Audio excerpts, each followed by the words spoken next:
Comme à l'accoutumée, chaque 24 décembre, les adeptes de Trompetodeka Lafia, réunis au temple d'Alobate sous la direction du chef de couvent, Onongan Mentole Aloinquin,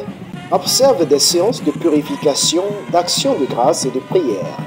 Tôt ce 24 décembre 2021, ils sacrifient à la tradition. Direction la rivière de Rouessi dans l'arrondissement d'Ekpe. C'est la première étape de la cérémonie encore appelée Toyiyi.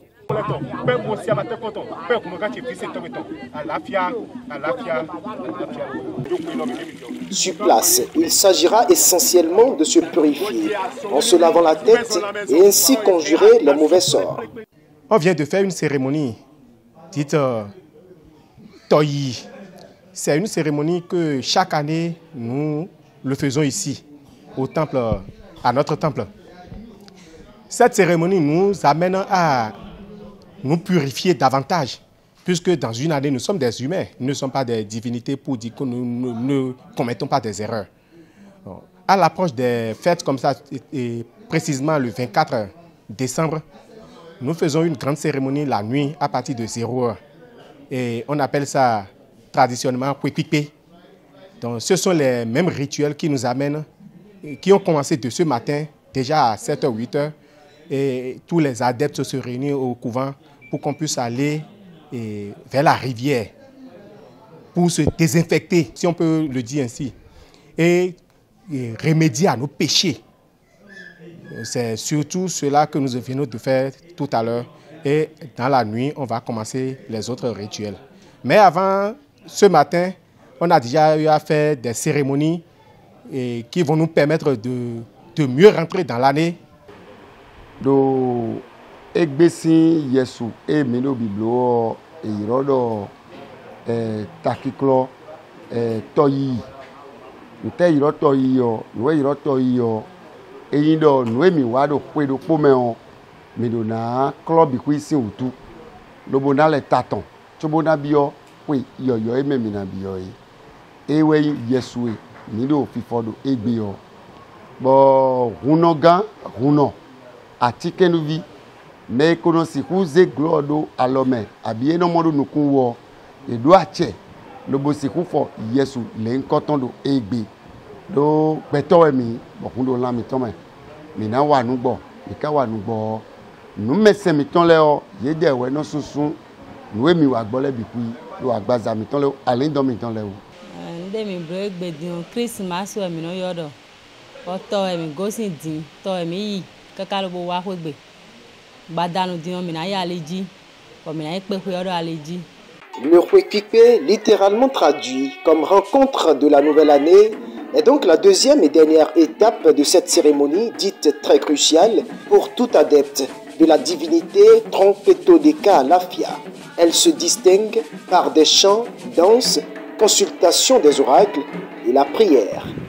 Mi se longtemps manini kule ala ya chete dechi bo le do ko mi tole mi na ken buna do ateni kudu taba ampa me jali clan we hunvidu ko na bio we talk manini kule ko club se lo job ko cha so iwadi ti wa chuni jali clan ampa talk manini kule un bio fifa do bene tout me un bio fifa ko club se lo ji do to kan mi to Patrice Talon donc we no kuto bono no koni mais no ibe bono ne conseil blodo ko tole do bon conseil de na si vous ebra seni nous promet na si zera sinio ni nous promet toto boni kudo mo jeleze junto me mi dio da no to talk manini kule donc we ke club cha kuto boni koni chiko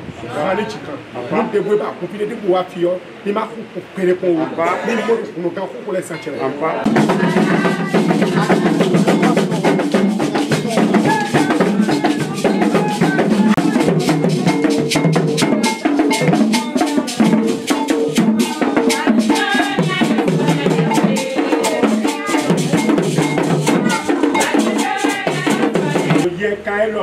Tio mina si wo fi pa de mi le o mi si ku so kwa so kende boblo no vi alo da lo me bo si wo ke mi le bo ni ku to ni si ku to pe to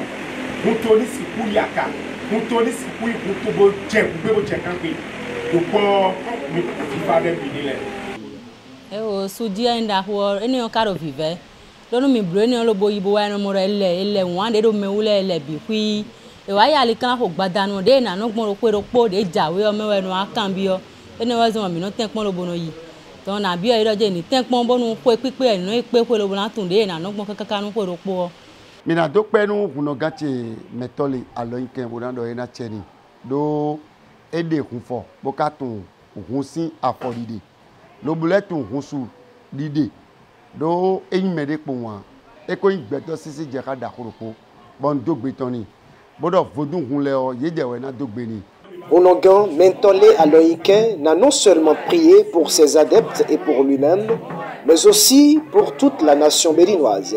Raison de plus pour pérenniser cette tradition qui n'est pas observée chez tous les pratiquants de la divinité Tron Petodeka Alafia.